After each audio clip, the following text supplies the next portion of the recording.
আসসালামু আলাইকুম। কি অবস্থা সবার, কেমন আছেন দেশ এবং দেশের বাইরে? তো আমি এখন আছি মালয়েশিয়া একটি লোহার খনিতে। তো এই কোম্পানিতে অনেক বাংলাদেশি, ইন্দোনেশিয়া এবং মালয়েশিয়ানরা কাজ করে একটি লোহার খনিতে। এখন আমি আপনাদের সাথে এই ভিডিওটা কেন শেয়ার করছি দেখেন, এই যে দিনের পর দিন এরকম গাড়ি, চতুর্পাশে গাড়ি, এই গাড়িগুলা বসে আছে। ওই যে পাহাড়টা দেখেন, ওখান থেকে কাটতে কাটতে নিচ পর্যন্ত গেছে, 1000 ফুট নিচে গেছে। তো তারপরে এই যে গাড়িগুলা বসা, তারপরে কোম্পানির গায়ে পার লাগে না, তাহলে এই লোকগুলাকে বেতন দিয়েও রাখছে, অথচ আমরা কেন পারি না? আর এইরকম কোম্পানি বসিয়ে থাকেও কোম্পানিগুলা টিকে আছে কেন? এই দেশের সরকার সেই সুযোগ সুবিধা দিয়ে রাখছে। এই যে দেখছেন গাড়িগুলা। তো এই ক্ষেত্রে আমরা পিছিয়ে, আমরা শুধু বলি মালয়েশিয়া আর সিঙ্গাপুরের মতো দেশ হয়ে গেছে। শুধু বললে হবে? শুধু বললে তো হবে না, নাকি? সেগুলো করতে হবে। এখন তো আমার এই পাশে দেখতে পাচ্ছেন পাম অয়েল গাছ, ওই যে উপরে পাম অয়েল গাছ, ঠিক আছে, এর ভিতরে কোম্পানিগুলা।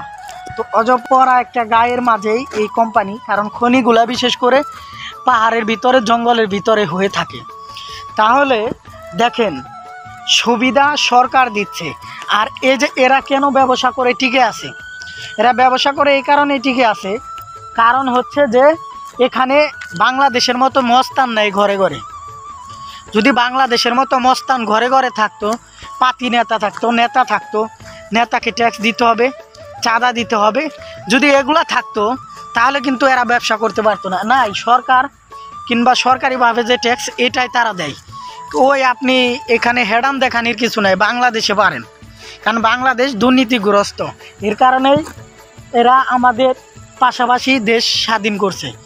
কতটুকু এগিয়ে আমরা সেই দেশে আসছি, অথচ মনে করেন যে এই দেশে লোক সংখ্যা আমাদের চাইতে আপনার কয়েক গুণ কম, ঠিক আছে। আর আমাদের দেশে কর্মসংস্থান, গার্মেন্টস ফ্যাক্টরি আছে, কৃষি জমি আছে, তারপরে কি আপনার, তারপরে আমরা বাহিরে আছি। আমরা যে 1.5 কোটির মতো প্রবাসীরা বাহিরে, এই দেশে মোট জনসংখ্যায় 3.5 কোটি। তাহলে তারা কিভাবে এতটা এগিয়ে যাচ্ছে আর আমরা পিছিয়ে আছি? কারণ আমাদের এই যে নেতা, মানে ছাত্রকাল থেকে যে একটা খারাপ জিনিস ভিতরে ঢুকিয়ে দিতে হয়, যে ছাত্র দল করতে হবে, আপনার মানে ছাত্রদের দল করতে হবে, সেটা ছাত্রলীগ হোক, ওই কী কয় রিস্কাও লীগ হোক, কিংবা ওই যে ছাত্র দল হোক, এগুলা করিয়া মানে এরা শুরুর থেকে জীবনে মনে করেন গইরা উঠা বা ভালো মানুষ হওয়ার আগে এদের শিক্ষা দেওয়া হয় যে একটা নেতা হইলে, একটা সরকারি চাকরিজীবী হইলে আর তার কিছু লাগে না, ঠিক আছে। তো যার কারণে আজকে মনে করেন যে বাংলাদেশে এত অপরাধ বেড়ে গেছে। সবাই নেতা, একটা মনে করেন যে জায়গা ধরতে পারলেই তো লক্ষ লক্ষ টাকা পাচার করা যায়। একটা ছাত্রলীগের নেতা দেখলাম লক্ষ লক্ষ টাকা পাচার করছে। এরকম আপনার যারা সরকারি চাকরি করে, তো তাদের গাড়ি বাড়ি টাকার অভাব নাই। তো আমরা কিভাবে তাহলে আগাবো? কারণ আমাদের দেশকে এগিয়ে নিয়ে যাওয়ার জন্য যে কাজ করব, তার আগেই তো মনে করেন যে ছাত্রদেরকে এই যে দুর্নীতি, তারপরে ধর্ষণ, খুন, এগুলো বেড়ে গেছে কেন? কারণ অতিরিক্ত স্বাধীনতা পাওয়ার কারণে, দুর্নীতি করতে পারার কারণে একটা ছাত্রলীগের নেতা হইলে আজকে কত অকারেন্স ঘটাইতেছে, এটা কিন্তু ন্যায্য যে কথা।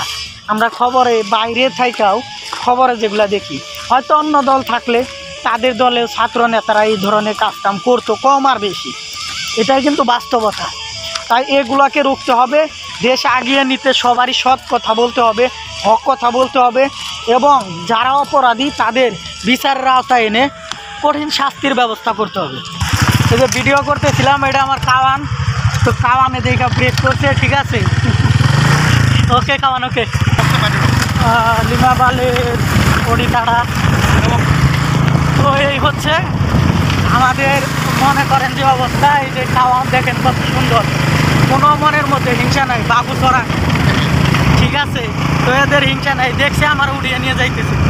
তো এটা হচ্ছে মালয়েশিয়ার মানুষ, অবশ্যই ভালো, তাও ভালো, তো মিন্স বাবু। চেক আছে বাংলা। যাই হোক, আমাদের দেশকে আগিয়ে নিতে আমাদেরও দুর্নীতি মুক্ত করতে হবে। ওকে, তেরে মাকাশি আবার।